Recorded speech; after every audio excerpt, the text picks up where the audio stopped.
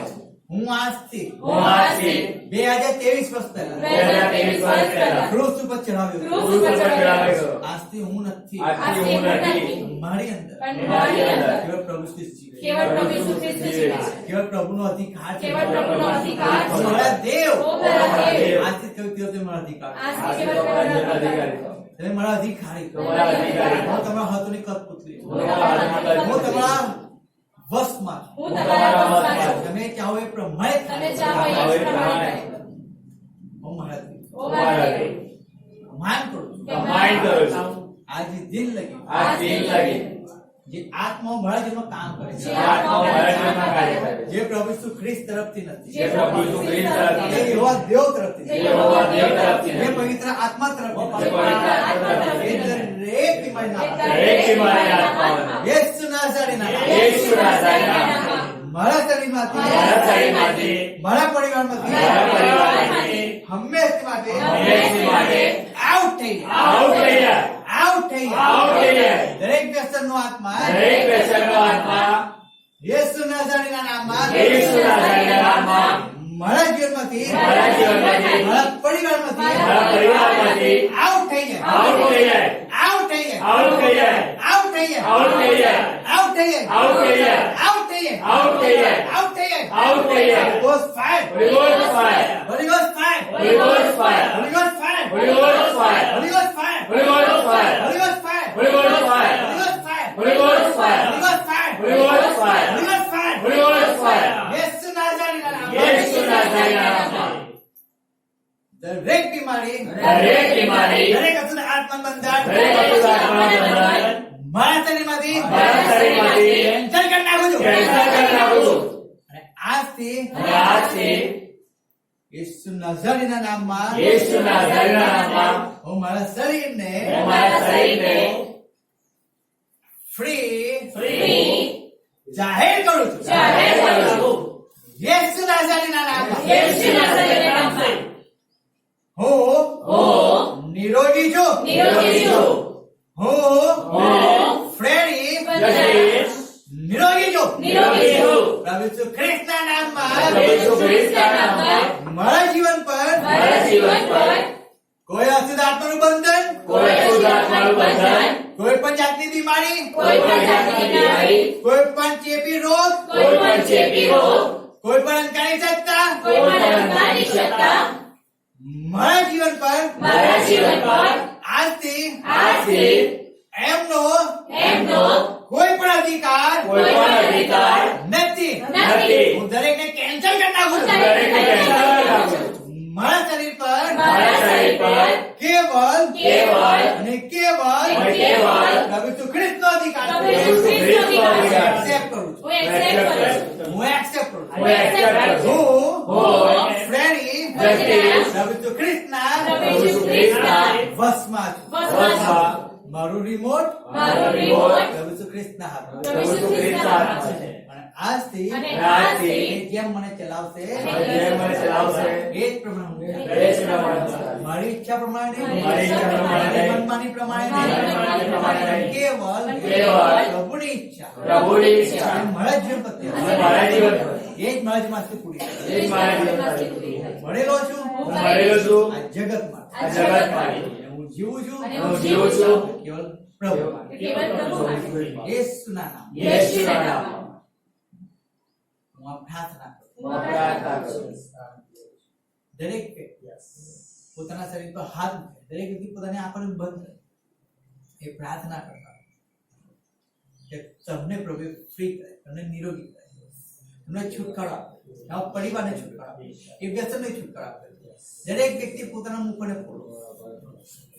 જ્યાં લગી હું પ્રાર્થના કરું છું ત્યાં લગી તમે મુખને ખોલો અને તમે એક્સેપ્ટ કરો કે આજે તમે ફ્રી છો, તમે આજે નિરોગી છો. યાદ રાખો છો તમે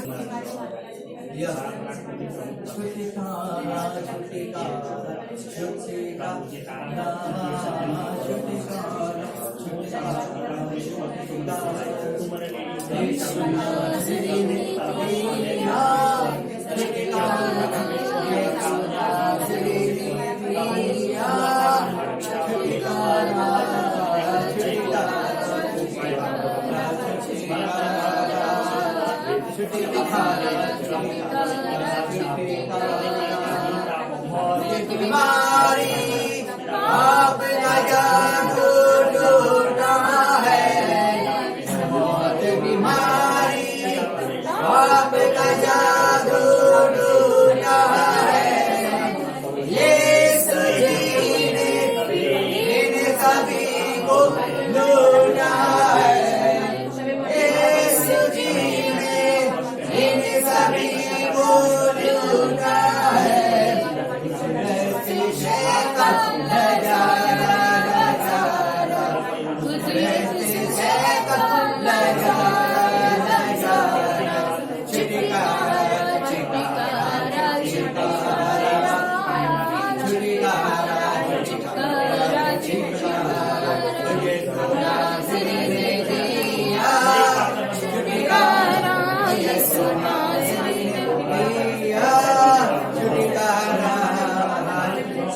प्रार्थना जोड़ के आप आगे आओ, प्रार्थना करेंगे आगे आओ. આપણે જઈને આપણે કબૂલાતને પકડી નાખીએ. જેને પ્રાર્થના કરાય આગળ આવશે એની માટે પ્રાર્થના કરવાનો. એટલે બીજા દરેક વ્યક્તિ હા તમે પ્રાર્થના કરો. હવે પ્રભુની તાકાત કેમાં એ કબૂલાત કરો કે પ્રભુના નામથી લઈને પૂરી પ્રભુની પાસે આવો. હા પ્રભુ તમને આજે ફ્રી કરો. એ પ્રભુ તમને આજે છોડાવો. યાદ રાખો. Yes, Lord. In the name of Jesus. Raba raba raba raba raba raba raba. Holy raba raba raba. Yes, Lord. Thank you. Thank you, yes, Lord. Thank you, yes, Lord. के नाम में मारता हूँ. वो अपना माता कलकारी पर निर्भर करता है निकट महात्मा को. वो बाप मैं कृपा मांगू तुम्हारा देवा. वो बाप धर्म विष्णु तालन भक्त में दिखता तभी आपकी तुम्हारा देवा. आप या प्रार्थना करो तुम्हारा देव. તમારી કૃપા માંગી લો કૃપા. ઓ ભવે દરેક અંતરું રાખીએ એ દરેક બી મળત દેવ યેસુ નાસરીના નામમાં અત્યારથી તમે આઉટ થઈ જાય. હોલી ગોસ્ટ ફાઈટ ઓફ નામ બોલજો પ્રભુ જો ખ્રિસ્તના નામમાં દરેક અંતરું કાવો મળત દેવ આપને જેને જેનો રાજ કરું અત્યાર સુધી મારો એ દરેક ને પ્રભુ ખ્રિસ્તના નામો કેન્સલ કરું છું. ઓ મળત દેવ આર્થિક અધિકાર કે પ્રભુ તમે લો માંગી લો મળત દેવ પ્રભુ ખ્રિસ્તના નામ દરેક અંતર મળત દેવ દરેક ઘટના દરેક હાથ પડો યેસુ નાસરીના નામમાં પ્રિય કમાતો છો. ઓ મારા દેવ એને તમારી આગળ ઝૂકવા નથી દેતો મારા દેવ. એ તમારી આગળ મારા દેવ એને નમવા નથી દેતો મારા દેવ. આપણે જે કહીએ યોબલ વાંચ્યો મારા દેવ એ બલવાન એટલે નામ કરીને યેસુ નાસરીના નામમાં એને સન્માન કરજો. આ શરીરને છોડ છોડો શરીરને પ્રભુ ખ્રિસ્તના નામમાં એ દરેક બલવાનને પ્રભુ ખ્રિસ્તના નામમાં કમાન કરજો. યહોવાની આગ એને બાળે યહોવાની આગ એને બાળે કમાન કરજો મારા દેવ. આ આગો કેવો તમારું દર્શન દે કે મારા દેવ પ્રભુ ખ્રિસ્તના નામમાં આગો તમારું દર્શન દે કે મારા દેવ. અને દીકરો પ્રભુ ખ્રિસ્તના નામમાં ફ્રી હંમેશા ફ્રી થઈ જાય. ઓ પિતા આ દીકરા પર કેવું તમારે દીકરા ઓ બાપ તમારું બસ ઓ મારા દેવ આજે બાપ તમે ઓ મારા દેવ આયરો કરે એ પ્રભુની સામે વર ઓ તમારા દાય ઓ લાગે આ તરી બરાબર દેવ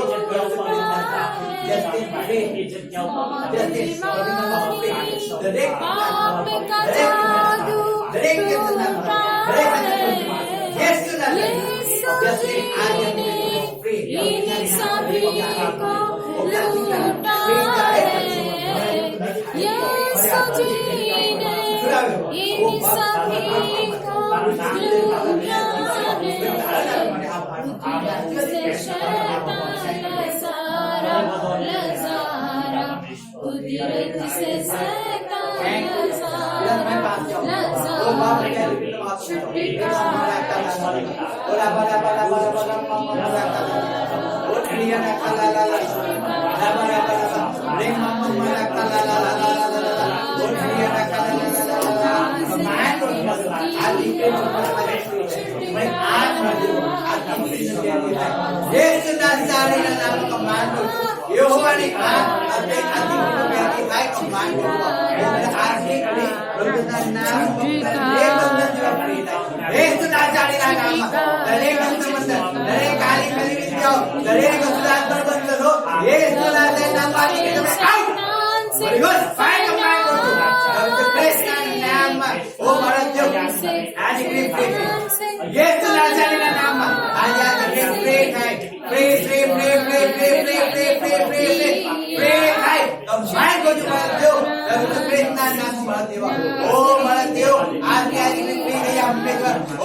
કોઈ અધિકાર નથી સાંભળી લે કે તને ક્રોસ પર હરાવ્યો છે તું હારેલો છે કોઈ અધિકાર નથી ત્યારે આ દીકરી યેસુનો રાગ આ દીકરી પર આવે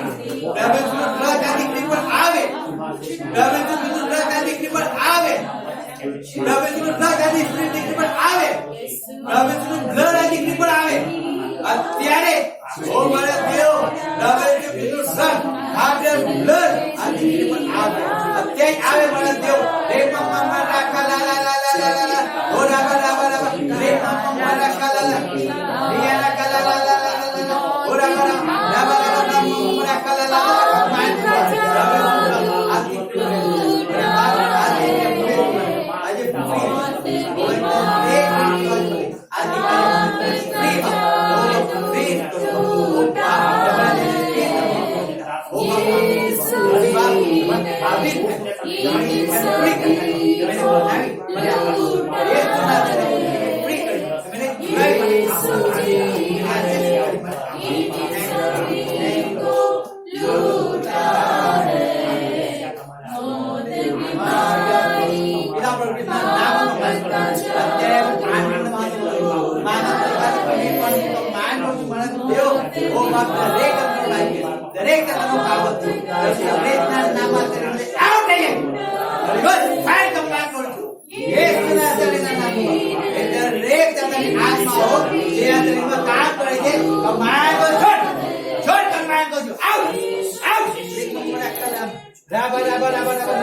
Hallelujah.